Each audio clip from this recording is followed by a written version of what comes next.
Normalisasi sungai di sejumlah titik di Banjarmasin masih terus dilakukan, namun Satgas Normalisasi Sungai masih terkendala tempat pembuangan material limbah pengerukan.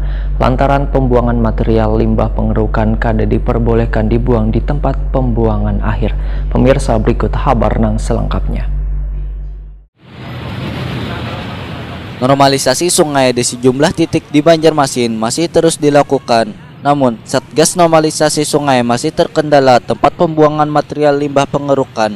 Lantaran pembuangan material limbah pengerukan kada diperbolehkan dibuang di tempat pembuangan akhir. Ketua Satgas Normalisasi Sungai Banjarmasin, Doyo Putjadi, wayah ditakuni Prima TV, tengah hari Selasa 9 Maret 2021, memadahkan sebelumnya Satgas Normalisasi membuang limbah pengerukan di Jalan Lingkar Dalam Selatan hingga melumber ke jalan, membuat ketidaknyamanan bagi warga. Kemudian dikoordinasikan dengan Dinas Lingkungan Hidup nang menangani TPA atau tempat pembuangan akhir. Namun ternyata kada mengizinkan limbah material hasil pengerukan dibuang di tempat tersebut. Akhirnya hasil limbah pengerukan dibuang di tanah milik Pemko Banjarmasin nang berada di kawasan Gubernur Subarjo Banjarmasin. Doyo Putjadi menegaskan Satgas Normalisasi Sungai terus melakukan pembongkaran jembatan nang menghalangi arus sungai di sepanjang kawasan Jalan Ayani One Veteran. Bahkan hingga wayah ini sudah ada sekitar 20 jembatan nang dibongkar sebagai upaya pencegahan dini terjadinya banjir di Banjarmasin.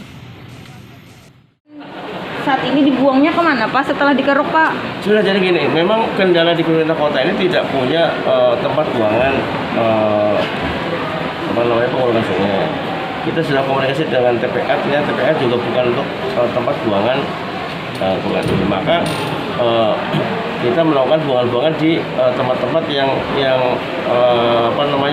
terutama di tanah Pemko. Dan mungkin ada sebagian dampak ini kan orang lain yang membuang, dibuang di pinggir-pinggir jalan. Nah, sehingga banyak yang berjalan kan.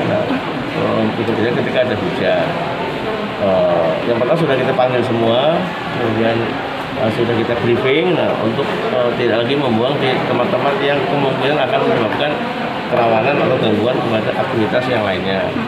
Nah, kami sudah arahkan untuk membuang di samping kantor KIR Dinas Perhubungan yang di Subarjo.